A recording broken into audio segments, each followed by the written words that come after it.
Alright you guys, as you can see by the thumbnail, I'm back with another one like the other one. So check it out you guys, I got another banger for you. But this story right here is going to be a little bit shorter than the stories that I usually put out. I told you guys I'm trying to get my numbers up. I'm trying to put out more content, so we'll see how it works. I'm still going to put the stories in context the same way that I've been doing it.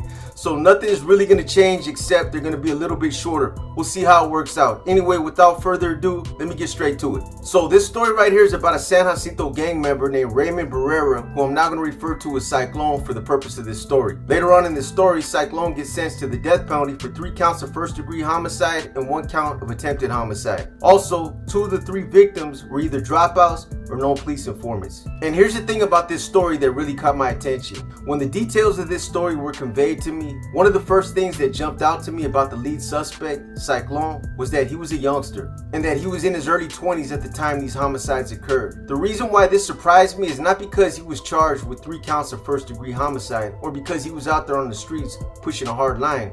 Because believe it or not, in some respects, this is common. It's very common and a normal way of coming up for a lot of young gang members. But what it was his position insofar as why he committed these homicides and his reasoning behind it. At the time Cyclone allegedly committed these homicides, he was 23 years old.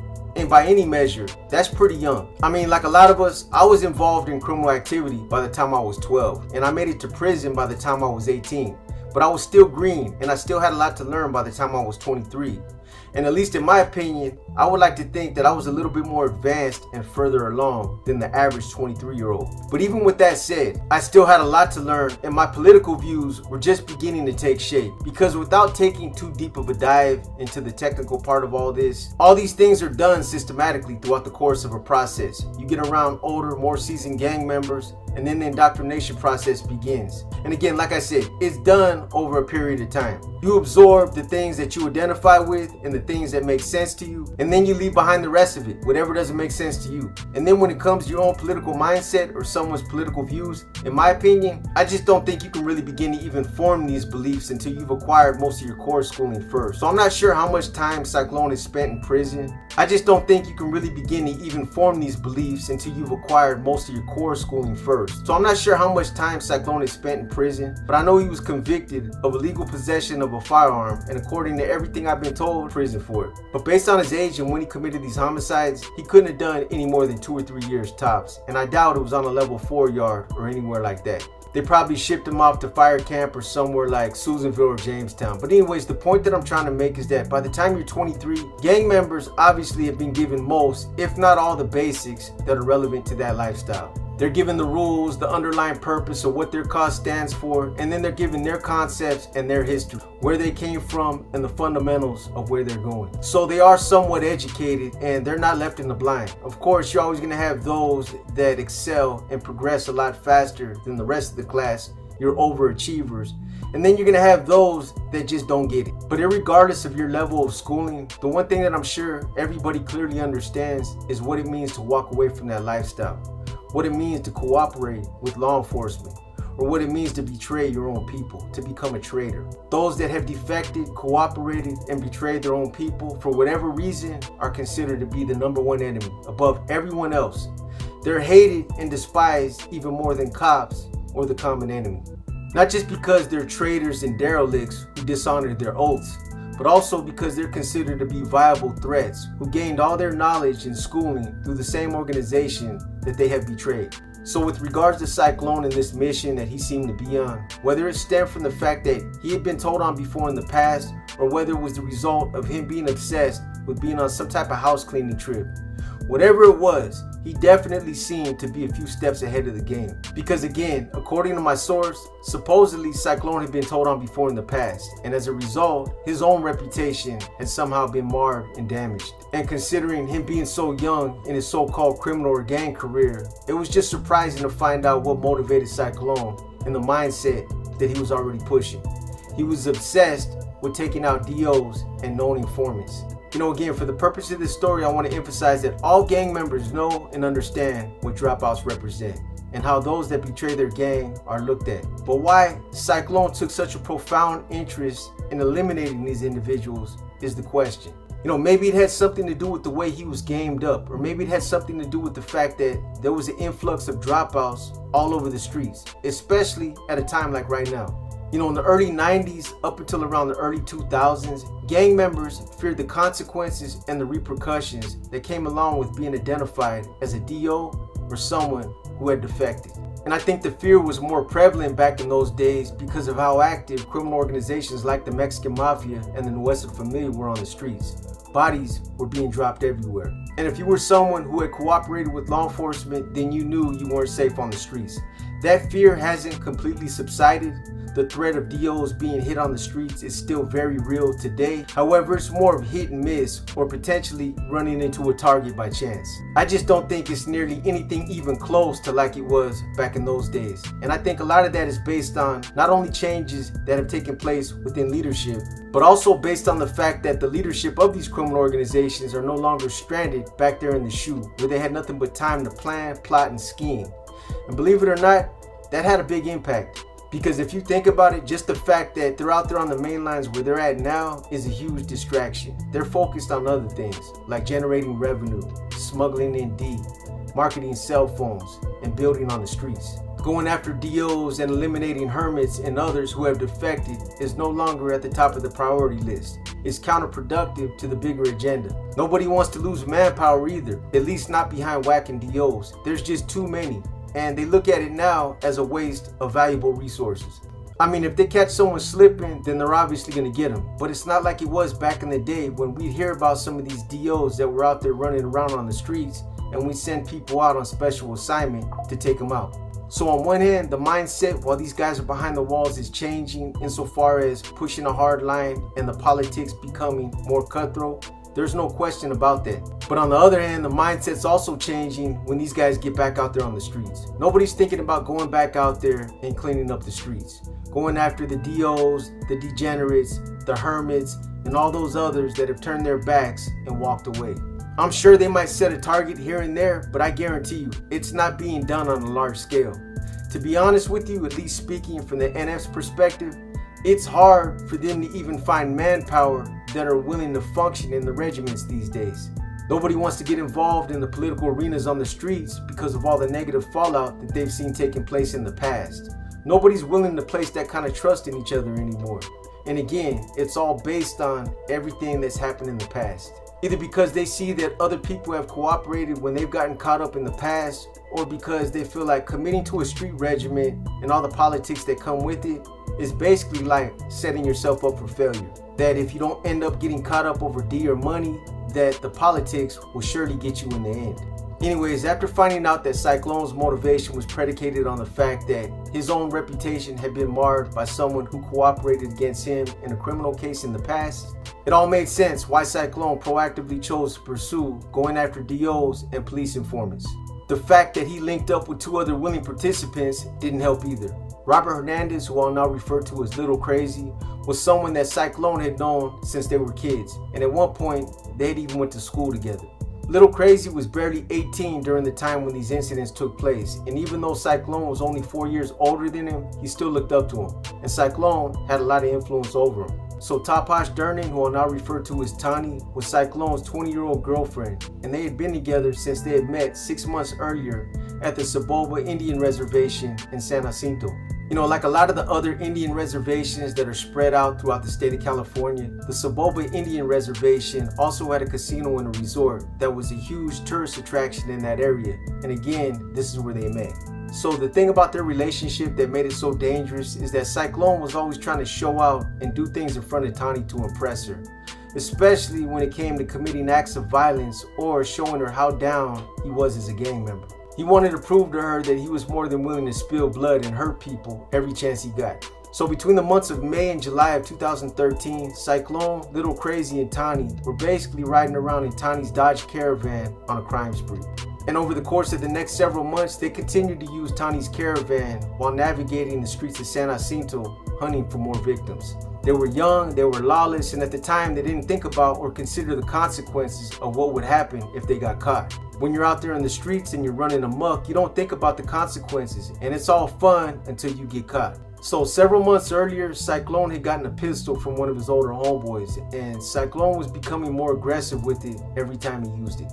According to my source, the whole intended purpose for getting it was to assist in performing security checks and to assist in patrolling the perimeters of the hood for other gang members who might have been out of bounds. But Cyclone also had other plans, and this is something that he obviously never lost sight of. So as Cyclone, Little Crazy, and Tani were all out driving around in Tani's caravan with her as the getaway driver, they became to be a lot more aggressive, looking for potential targets. Tani herself was even becoming to be more vocal about the idea of catching someone slipping. It didn't matter who it was either. A rival gang member that was caught out of bounds, a DO, it didn't matter as long as they had it coming. They just wanted a victim, and they were turned up as they drove up and down the streets of San Jacinto looking for an unsuspecting victim. So while they were on these hunts in the middle of the night, they'd be drinking beer and they were feeding off each other's negative energy. But in their minds, they were having fun. They felt empowered because Cyclone had this weapon, and they all knew that sooner or later they were going to catch someone. So as the anticipation grew and they continued to drive around looking for some mischief to get into, it started out small with things like beer runs and quick licks, where they would jump out on someone and jack them for their jewelry and whatever money they had in their pockets. But it didn't take long for Cyclone to get bored with hitting petty licks. He was eager to show out and impress Tani with how violent he could be. And he wanted to prove to her and his boy Little Crazy that he was a real gangster. So from that point on, things began to escalate real fast. They went from beer runs to hitting quick licks to pulling up on potential gang members and asking them where they were from. Whenever they pull up on someone, Cyclone would tell them to identify themselves and the state where they were from. And it didn't take them long to find their first victim either. Now, San Jacinto isn't an area that's considered to be gang infested, but like every other big or small city in that part of Southern California, it has its trouble spots. It's close to Hemet. Banning's also close by. Going west, you have Moreno Valley, and then going east, you have Palm Springs. You know, the other thing about San Jacinto is that all the street gangs in that area, in that region, they're all tied into the Mexican Mafia's taxation program. They're loyal followers, and whether they believe in them or not, they follow and honor the Mexican Mafia's politics. But anyways, getting to the first victim that Cyclone, Little Crazy, and Tani would encounter came on the night of June 27th, 2013 at around 10:13 p.m. So that night, they'd been driving around on the streets of San Jacinto in Tani's van when they were driving down Main Street in Mistletoe. When they approached the intersection directly across from El Toro's Market, Cyclone spotted an individual that would later be identified as Juan Spooks Perez. Cyclone knew Spooks personally and was well aware of his status as being a dropout. So as soon as Cyclone seen Spooks, he told Tani to pull over when they got to the corner of Mistletoe and Main Street, directly in front of the plaza. He said, "I'm gonna dome this fool," to nobody in particular, and then him and Little Crazy got out of the van. So Cyclone pulled out the .38 caliber snub-nosed revolver that he had tucked in his waistband, and he checked the weapon one more time to make sure that it was loaded. Meanwhile, Spooks was walking with an unidentified friend on their way to buy beer at El Toro's Market, and both of these guys were oblivious to the impending danger that they were now in. So as Spooks and his friend began to cut across the plaza's small parking lot, Cyclone ran up behind them and shot Spooks in the back of the neck, dropping him right there on the spot. He never even knew what hit him. The gunshot was loud, and there's no question about the fact that everyone in that neighborhood heard it. Cyclone knew that somebody was definitely going to call the cops, and as soon as Cyclone shot Spooks, his unidentified friend tried to run. So as soon as he took off, Cyclone tried to shoot him, but he missed. When Cyclone tried to shoot him a second time, this guy dropped down between two cars like the Matrix and crawled underneath one of the cars to protect himself. For a brief second, Cyclone started to double back to try to find this guy, but he knew the cops were going to be there any minute. You know, I'm sure Cyclone would have liked to have shot both of these guys, but like I said, the gunshots were loud, and out of concern that the cops might show up any minute, he ran back to the van, jumped back in the front passenger seat, and told Tani to take off. So later on that night, Cyclone, Little Crazy, and Tani seen the local news in that area and caught a segment that covered that shooting. And this was the first time that they had became aware of the fact that Spooks was fatally hit and that he died at the scene.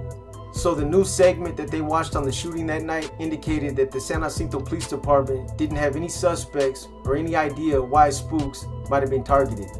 They also speculated that it might have been gang related, but other than that, they really didn't say too much more. Later that night, Cyclone, Little Crazy, and Tani celebrated by drinking beer and eating pizza. But more importantly, this information only gave them a stronger sense of courage, made them feel like they were now invincible, that this was way too easy and that they could probably get away with it again. And this is true. Once you do something once and you get away with it, it emboldens you and gives you the courage to do it again. So I don't know if Cyclone might have been limited as far as his access at getting another weapon, but for whatever reason, he decided to keep the gun. You know, I'm speculating, but I bet he decided to do this once he seen the news coverage that night. Once he found out that they didn't have any suspects or that they didn't see anyone on camera, that's probably when he said, you know what, I'm just gonna keep the gun.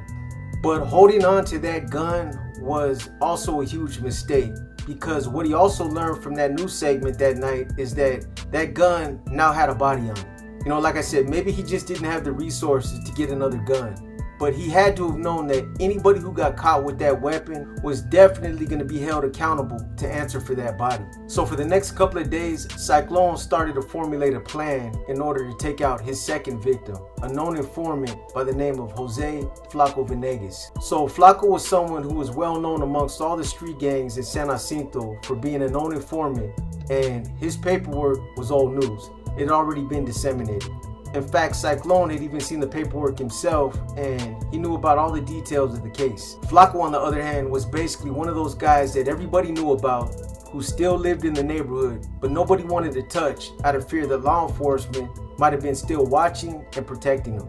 Cyclone had always wanted to be the one to get him, and he knew exactly where he lived, but up until now, he didn't have a viable way of getting him. So what Cyclone did was he basically came up with a ruse to lure Flaco to a desolate area at the Saboba Indian Reservation, where he then ambush him and catch him off guard. But there was only one catch.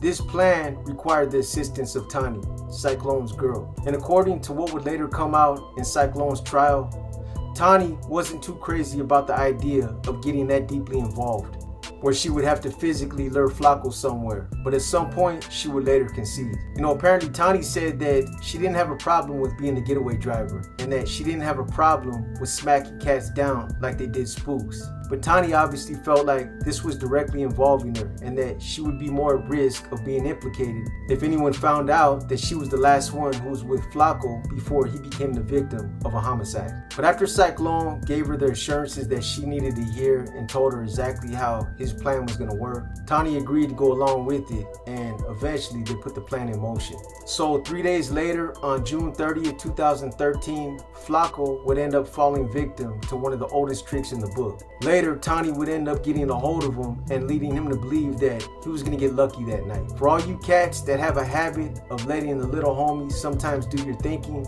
let this be a lesson. If a female calls you out of nowhere and throws herself at you and leads you to believe that she's going to let you hit it, it's a trap. If it sounds too good to be true, then it's probably too good to be true. Especially if you're one of those types of guys that doesn't get any action. You better be smart and decline the invite. But Flaco bit, hook, line, and sinker. He didn't even give it a second thought. He didn't even find it suspicious that Tani was calling out of nowhere and that she was the one that was doing all the propositioning. So Tani calls Flaco and she agrees to meet him at the Saboba Indian Reservation in a desolate area that's in the cuts. There's an area where people on the reservation will go sit on some benches during all hours of the day and make out. Kind of like a radio hill, where there's no radio or where there's no hill. So the area that Tani led Flaco to is kind of out of the way and offers a little bit of privacy, but it's not so far out where it will raise suspicion. So obviously Tani gets there first, and she tells Flaco to meet her at this specific bench that's by some barbecue pits. So eventually Flaco ends up getting there, and when he walks up, he walks right into the trap. Cyclone and Little Crazy were both waiting in some bushes, and as soon as Flaco got close enough, they rushed him. So according to what would come out later in Cyclone's trial, initially Flaco was beat up, and then at some point he was made to strip out until he was butt-ass naked. You know, and I'm assuming that they did this to humiliate this guy and to take away any dignity that he might have had left. So after he was stripped out, he was shot twice, and then after making sure his body was lifeless, they drug him to a ravine and then they dumped him there. Then they walked back down the road to where they parked Tani's van and they took off. Again, like before, that night they watched the local news to see if there was anything reported about Flaco's homicide. but nothing was reported because they still hadn't found the body. The body was dumped in a ravine, and even though it wasn't covered or buried, it still took the San Jacinto Police Department a few days before they found out about that homicide. And it didn't come by the way of somebody stumbling across the body. It came by a confidential informant. It was actually almost 2 weeks later, on July 13, 2013, that Flaco's remains were found. And the ravine was actually about 2.5 miles out southeast of the Oaks Recreation Area on the Saboba Indian Reservation. So the third and final homicide occurred on July 8, 2013. On that night at around 1:04 a.m., Cyclone, Little Crazy, and Tani were out hunting looking for another victim when they encountered Ruben Toker Zavala. And at that time, he was considered to be an arch enemy of Cyclone's due to the fact that him and 13 and San Jacinto were involved in an ongoing rivalry.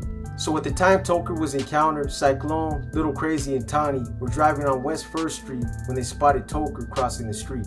Tani turned out the headlights, pulled up on him, and Cyclone yelled out, "Where you from? And state what you claim." Toker, on the other hand, wasn't no dummy. Sensing trouble and caught in a situation where he didn't have a burner himself, he ignored Cyclone and kept walking. But this only infuriated Cyclone and made him take it to the next level. So Cyclone and Little Crazy get out of the van and they start running in Toker's direction. This obviously made Toker take off running himself, but Cyclone and Little Crazy eventually ended up catching up to him and they fatally gunned him down about halfway down the block. Toker was hit several times at point blank range and died right there in the middle of the street. Needless to say, after these 3 homicides, investigators spent the next couple of months investigating these 3 shootings. They eventually were able to link Flaco's homicide to Cyclone, but it wasn't until a couple of months later that a confidential informant came forward and helped the investigators solve the other 2 cases.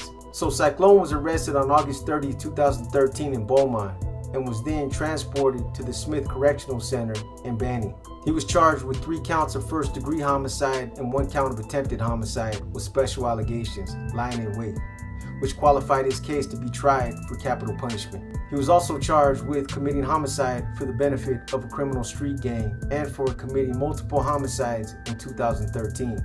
Later, after the confidential informant came forward and implicated Tani and Little Crazy, they were also arrested and charged with 3 counts of first-degree homicide as well. Unfortunately for Tani, she had to take a rain check for Christmas because she was arrested on December 6, 2013 and then transported to the Robert Presley Detention Center. Little Crazy would also have to cancel Christmas as well because he was arrested on December 17, 2013. He was arrested somewhere in Sylmar, California, where he was then transported to the Robert Presley Detention Center in downtown Riverside. So in the end, Tani ended up pleading out to 3 counts of voluntary manslaughter and was sentenced to 26 years in state prison. Little Crazy was the last one to be tried and convicted, and he was found guilty of 3 counts of first-degree homicide and 1 count of attempted homicide with special allegations. Initially they were going to charge Little Crazy as a juvenile due to how old he was at the time that these crimes were committed. But due to the callousness of these crimes and based on the fact that they were all gang related, they elected to try him as an adult. And the same jury that convicted him would later recommend the death penalty for him as well. And this was done despite the fact that California has had a moratorium on the death penalty since March 13, 2019. I'm sure Cyclone probably felt like he was serving a bigger purpose and that he'd attain more favor for taking out defectors and known police informants. And I'm sure initially he probably did, especially based on the fact that these types of individuals are despised and hated by those who are considered to be active. I just wonder how many years it's going to take for Cyclone to realize he made some boneheaded decisions in his short young life, and that life has so much more to offer than the existence that he's now living in. Hopefully for his sake, everything he did won't end up being for nothing and he won't end up finding himself on the ugly side of politics. Barring a successful appeal or some other type of miracle, he's got a long, tough road ahead of him where he's got nothing to look forward to but time in prison. And the way that politics are being propagated nowadays, it's just way too easy to find yourself in an ugly situation. I could give you scenario after scenario. I don't wish nothing bad on this guy. Technically, he's still a kid.